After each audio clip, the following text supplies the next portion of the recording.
Par hasard montée dans son petit taxi, Aïcha est une figure de Casablanca. Au volant de son bolide rouge, c'est avec aplomb qu'elle se faufile dans l'intense trafic de la capitale économique. Son métier, c'est son père qui lui a donné envie de l'exercer.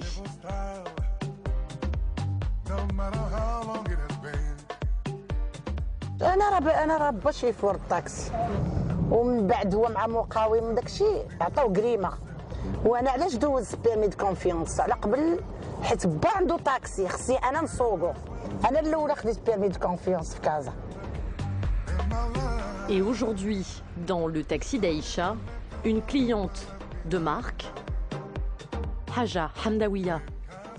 وقت ما جيت نعيط لعيشه واخا نعيط لها بالتليفون واخا نقول لها انا جايه وتسناني وماشي غير انا عندها الكليان بزاف ديما كنركب معاها. من نهار الاول ركبت معاها عززت عليا ولقيتها ظريفه وكدير خاطر للواحد. حاجه الحمداويه هذه راه ديما ملي كنكون انايا كنهزها ولا كيكون مول الطاكسي اخر ولا كنت انا عامره كنعطيها لشي واحد معقول يديها حيت هي معقوله الله يعمرها دار. Et lorsqu'on est une femme, on est parfois plus aux petits soins avec ses clients. يلاه بديت انا تعجبت بعدا في راسي حيت انا ما عرفتش راسي واش غنكون بحال هكا. كلشي كيوقف كلشي كيقول مرا واحد وقفني قال لي شوفي لالا انا راه هادشي شفتو في الانجليز واش كاين هنا في المغرب. قلت ليه معلوم كاين في المغرب راه العيالات كيسوقوا الطوبيس تران طاكسي. قال لي انا شفتها غير في الانجليز. قلت ليه وراه حتى هنا مرا كندير لها خاطره نوصل حدا باب دارها تكون هازه باكاج كنوقف في التسينه نهبط معها الباكاج. البنيه باقا صغيره نوقف حدا العماره تصوني في الانترفون وتدخل وتسد الباب عاد تنزيد انا. كانوا في الاول الناس كيقولوا لي راه كيهزوا عليهم الماس كيديروا عليهم السبيب يديروا لهم الموس هنا كيشقوا فيهم الموس من راس من ظهرهم والو كايناش. انا كاع ما عمر لي تخلعت ولا قلت غادي يطلع معايا شي واحد تخلعت منه ولا شكيت فيه والو جامي. وين الناس كانوا كيسولوني بزاف ما كتلقايش صعوبه كتخدمي في الليل ما كتلقايش صعوبه كتهزي الرجال على ما الرجال مع من غنخدموا راه الرجال والعيالات. السلام لاله الشريفه لاله طلعي. شرف عظيم لي نشوف مرأة بحال هكذا كتكافح من اجل وليداتها والقوت ديالها.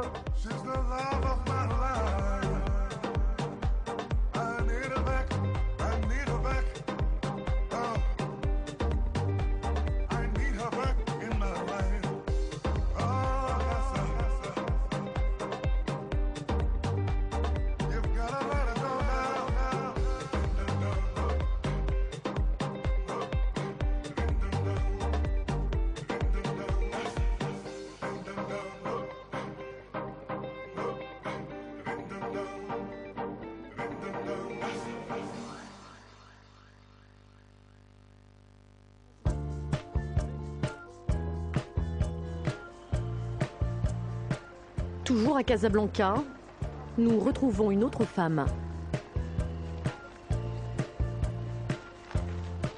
Elle joue les chefs d'orchestre de sa rue.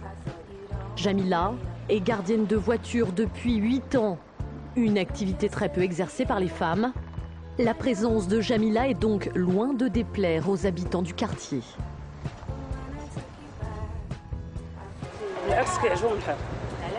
تيقول لك هذه الخدمه صعيبه وهذه الخدمه ديال الرجال وكيديروها العيال وداكشي. انا كيجيو زعما بزاف الكليان تيقول لي كيتعاطفوا معايا وكيتعاملوا معايا مزيان. سمعتي سيرتو الرجال اللي كيكونوا عمرهم ما شافوا هذه الخدمه هذه كيقول لنا مزيان زعما انت من الاحسن تخدم هذه الخدمه فهمتي. وكاين اللي ما كتعجبوش خدمه كاين اللي ما كيجيه في شكل تيقول لك عمرني ما شفت هذا الشيء. وبعد خطرت العيالات عاوتاني كيتعاطفوا معايا اكثر تتقول لك انا احسن نخلص المراه ما نخلصش راجل فهمتي. كيقول لك زعما شوف المراه اشنو كدير هالروكن شويه صعيب فهمتي. اولا ما كتعرفيش الكليون كتعرفيش الناس الساكنين، ما كتعرفيش زعما بزاف ديال الحوايج ما كتعرفيهمش، واول مره جديده في الخدمه وداك الشيء ما كتكوني عارفه حتى حد، كيكون شويه سميتو صعيب. ولكن من بعد ملي كتعودي على الناس وكتعودي على الكليان وتعودي على داكشي كتجيك شويه، ولكن تدريجيا شويه تقريبا. انا راه شي عام تقريبا ولا اكثر عاد بديت كنتسانس مع الناس شويه. Yeah, I'll stay here. I'll stay right here. And now everything goes my way. And now everything goes my way. It feels so good to have you back, my love. ما كان غتخسرهم في الدار خسرتها مره اخرى. علاش زكايا لا ما تخسريها حتى خطره اخرى، ما كاين حتى مشكل. هاني صحه وراح اخذها. ميرسي الله يخليك. الحمد لله حنا في هذه البلاصه هنايا ما عندناش خطر. علاش جينا كاين الجيران فهمتي، كاين ناس كثار، كاين بحال دابا اللي غارديان، كاين بزاف الناس. الحمد لله ما كاينش الناس تخاف فهمتي. وثانيا حيت عندنا على النهار ما عندناش الليل، مازال ديال الليل تيكونوا شويه تخافي يكون شويه، ما الحمد لله حنا بالنهار ما عندنا حتى شي مشكل. بخير مع الناس ولا مع الجيران، كل شيء معنا مزيان. يعني حنا تحسبنا بحال ولينا كنا بحال عائله وحده. I'm in love again. Love, I'm in love again. Love, I'm in love again.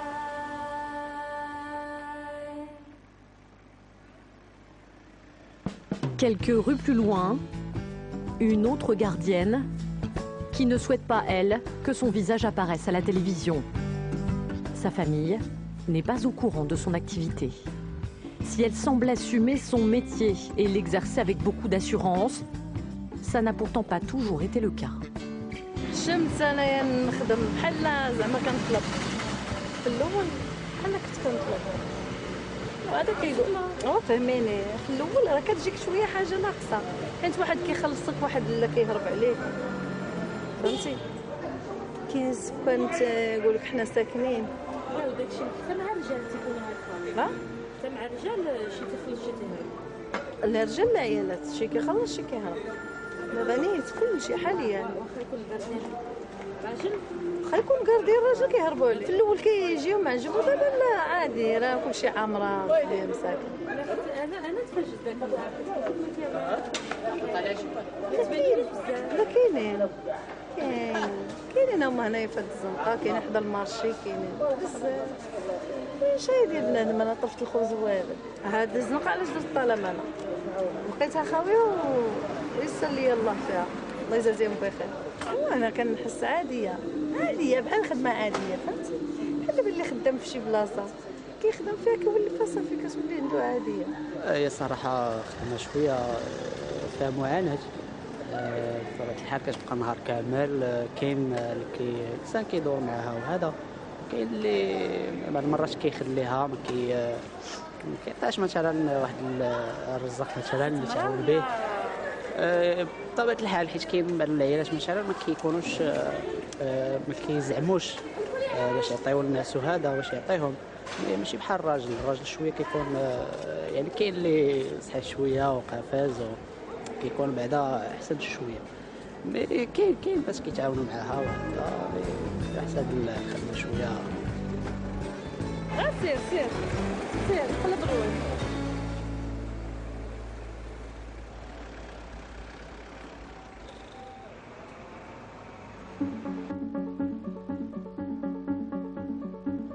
Autre ville, autre métier.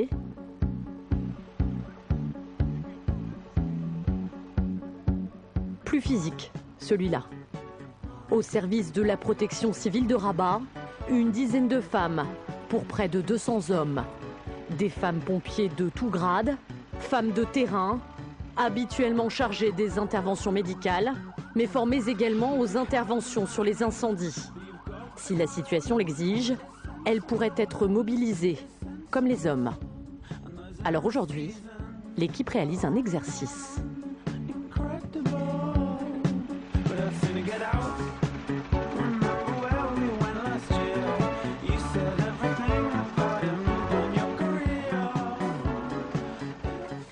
les femmes de la protection civile sont généralement affectées au service de secours ambulatoire, mais elles sont préparées pour intervenir pour n'importe quel autre événement, que ce soit les grands feux, les catastrophes naturelles.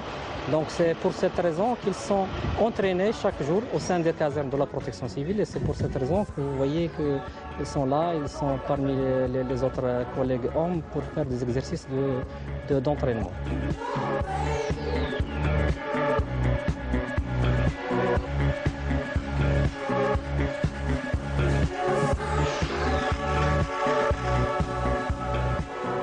Les femmes de la protection civile ont les mêmes qualités que l'homme, donc pour le côté professionnel. Mais parfois, sur des quartiers ou bien des familles très conservatrices, on voit qu'ils préfèrent voir une femme qui vient pour leur donner le soutien ou pour leur donner le secours suffisant. Donc aussi pour les enfants, ils préfèrent aussi voir les femmes à côté d'eux pour le soutien, que ce soit psychologique ou que ce soit pour les secours, les premiers secours.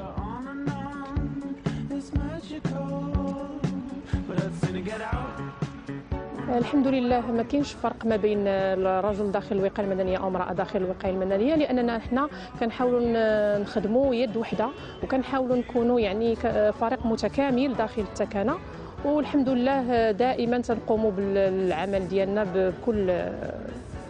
بكل تفاني.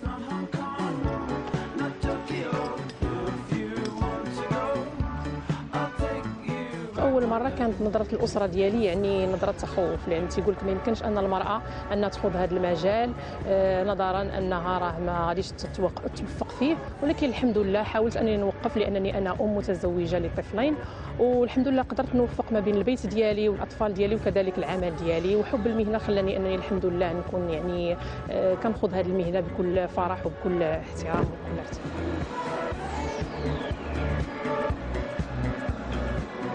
Retour dans la capitale économique.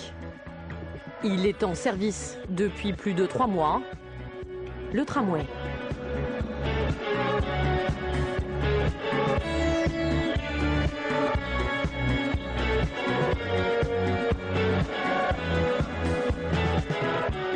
Au poste de pilotage, en tout, 93 hommes et 12 femmes. Fiers de porter l'uniforme de Casatram. Comme Sana, qui a 22 ans.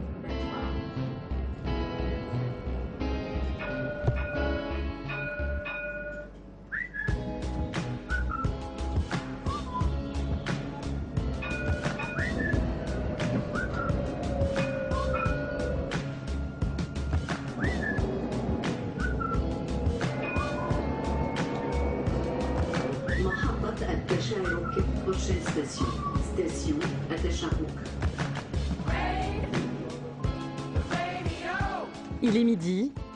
Sana passe le relais à un collègue. Elle est debout depuis 4 heures du matin.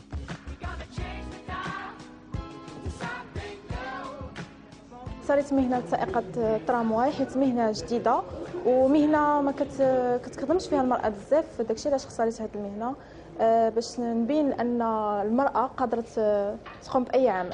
الحمد لله في المغاربة ديالنا كيشجعوا المرأة حيت كيشوفوا يوميا ان المرأة كتسوق الترامواي، والحمد لله كيشجعونا وعجبتهم الفكرة بزاف.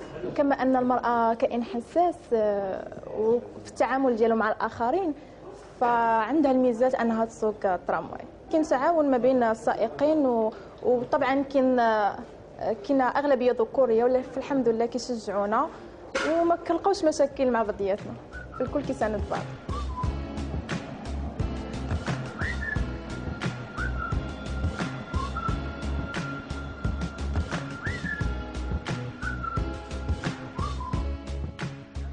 Toute autre ambiance. Baladia, à Casablanca, non loin du quartier des Hobous. Ici, la spécialité, c'est la viande. C'est le souffle des bouchers. Et si le long des étals, ce sont surtout des hommes que l'on retrouve derrière le comptoir, la plus populaire ici, c'est une femme. Salwa.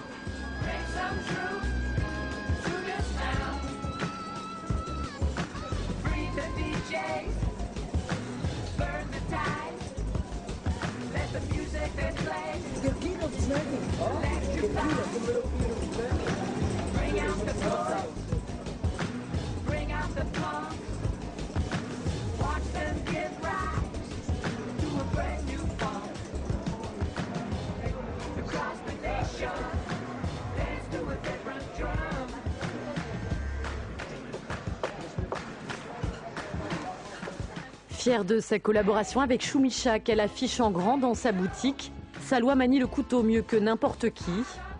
Une technique qu'elle tient de son père.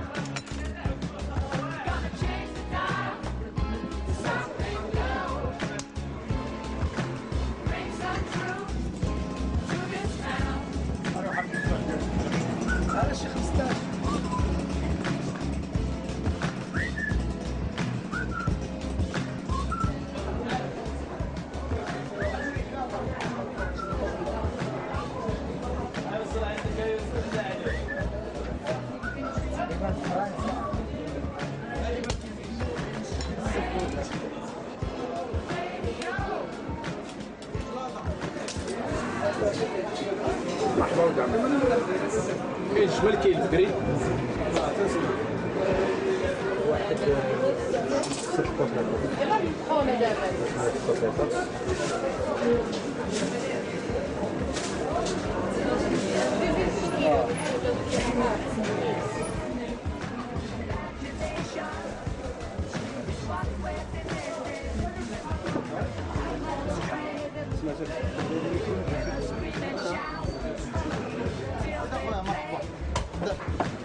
كاين الجمل كاين البكري كان الوالد ديالي كان معروف وانا بقيت معاه فهمتيني.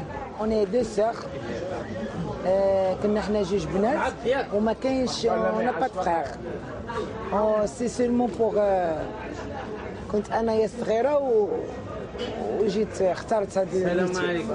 نو سي با ديفيسيل سي كيسيون دابيتود جو سوي هابيتيي دو فير سي ميتيي. خصك تكون عندك الفرصه شويه واراده شويه ولا باسيونس.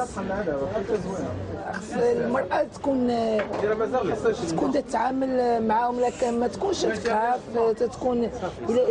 انا حيت جو سي ابيتيي دوبي مون انفانس سي بور سا كي لي جون ديالها كاين 90 درهم وكاين 80 درهم ايميل اي تو تيبغيوني فهمتي. Tu comprends?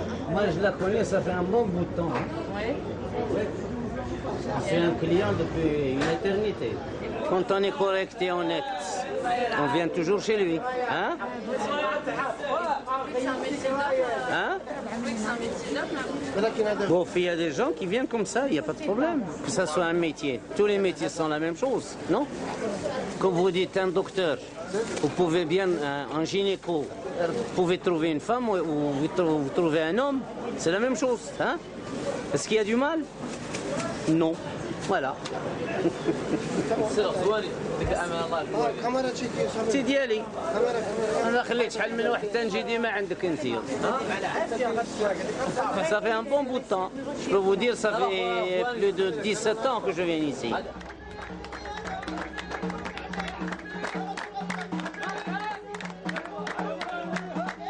Cet après-midi-là, au marché des Hobous, la journée se termine dans la joie et les chants.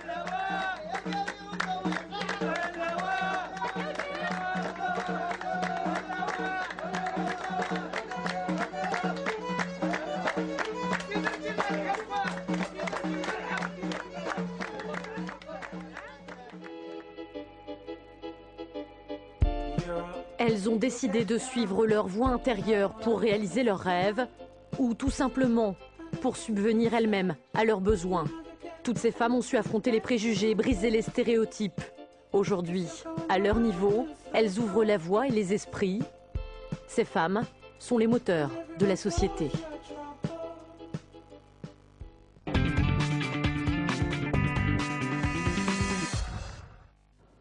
Voilà, c'est la fin de ce numéro de Média Investigation. J'espère que vous avez passé un bon moment avec nous. Je vous retrouve dans 2 semaines pour de nouvelles enquêtes. Et en attendant, je vous souhaite une très très belle soirée sur notre antenne.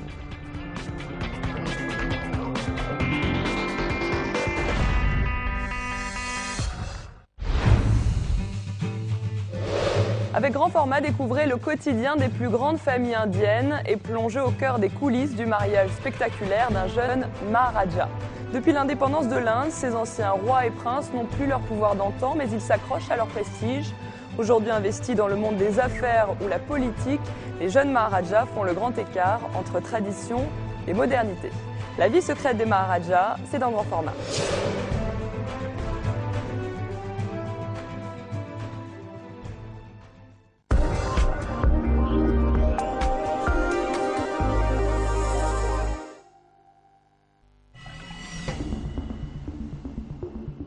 وقعت في مدينة ريفية صغيرة في نيويورك جريمة وحشية.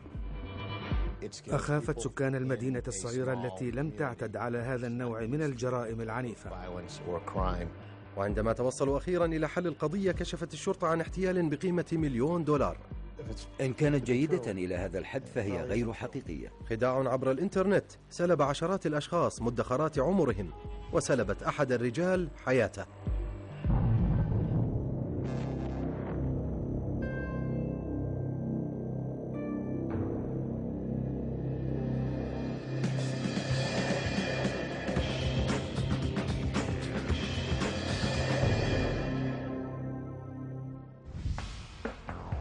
إلى الشمال من سيراكيوز تقع مدينة فان بيورن التاريخية في نيويورك. إنها مدينة حدودية في منطقة ريفية تنتشر المنازل في كل أرجائها. تعود المدينة إلى فترة حرب الثورة، لهذا تمت تسمية المدينة فان بيورن تيمنا باسم الرئيس فان بيورن. إنها مدينة مترابطة يقطنها حوالي 12,000 نسمة.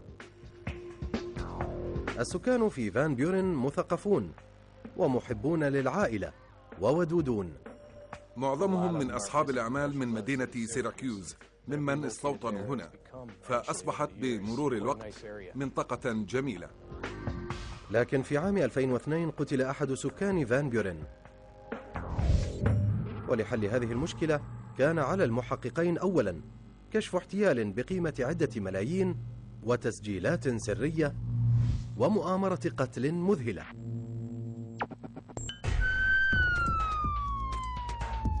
بدأ كل شيء باتصال بالطوارئ. هنا الطوارئ، ما هي حالتك؟ 6 من ديسمبر كانون أول من عام 2002.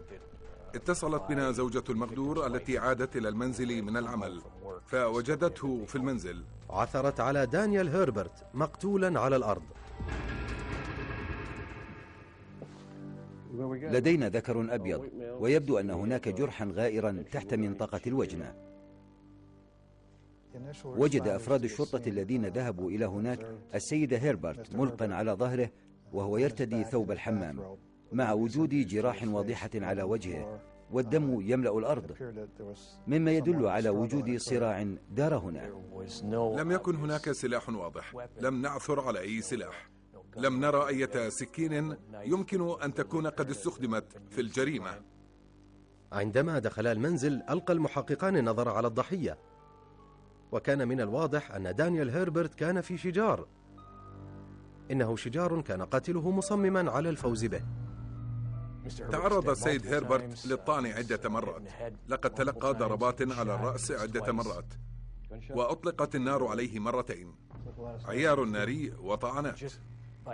بحسب طبيعة هذه الجراح لم يكن ما حدث شجارا سريعا، وكان عليه تبديل الأسلحة، كان عليه استخدام أسلحة جديدة، كان عليه الدفاع عن حياته. مسارح جرائم العنف عادة ما تكون صعبة. أعتقد أنها قاعدة تحقيقاتنا. انظر إلى هذا الشخص، من الذي فعل به ذلك؟ عثر المحققان على دليل واحد يمكن أن يساعد في الإجابة على هذا السؤال. لم تكن هناك إشارة على اقتحام المنزل، استنتجنا أنه كان يعرف القاتل. كنا متأكدين جدا بأن من قام بذلك لم يقم به عشوائيا، لقد كان هناك شخص في أعقابه.